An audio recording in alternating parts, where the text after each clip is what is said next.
TVI செய்திகள் டொரண்டோவிலிருந்து VN Mathiyazhagan. வணக்கம்.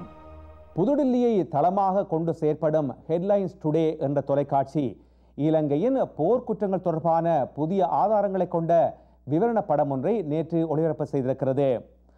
ஐ witness genocide inside Lanka's killing fields என அந்த விவரணத்திற்கு பெயர் சூட்டப்பட்டிருக்கிறது. இரகசியமான முறையில் எடுக்கப்பட்ட ஒளிப்பதிவு ஆதாரங்கள் விவரணத்தில் இடம்பெற்றுள்ளன. பாதிக்கப்பட்ட சிலரின் அவலம் நிறைந்த வாக்குமூலங்களை அதிலே அந்த நிகழ்ச்சி தயாரிப்பாளர் சேர்த்திருக்கிறார்.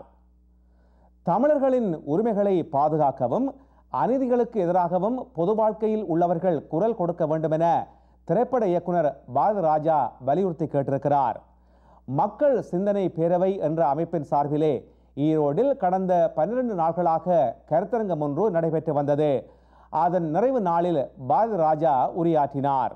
மொழி இனம் என்று நாம் பேசுகின்றமே தவிர ரத்த நாளங்களில் அது நம்மிடம் குறைந்து கொண்டே போகிறது.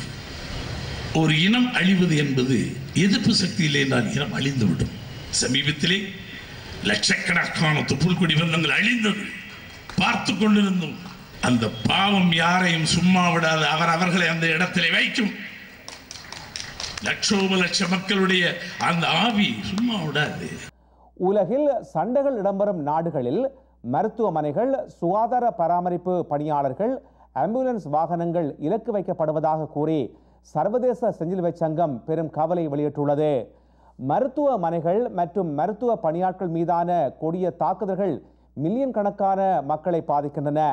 அத்தகைய தாக்குதல்கள் போர் நடத்தை மீதான ஜெனீவா பிரகடனத்தை மீறுகின்றன என்று சங்கம் சுட்டிக்காட்டியிருக்கிறது. விரிவான செய்திகள் டிவிஐயின் செய்தி அறிக்கையிலே இடம்பெறவிருக்கின்றன.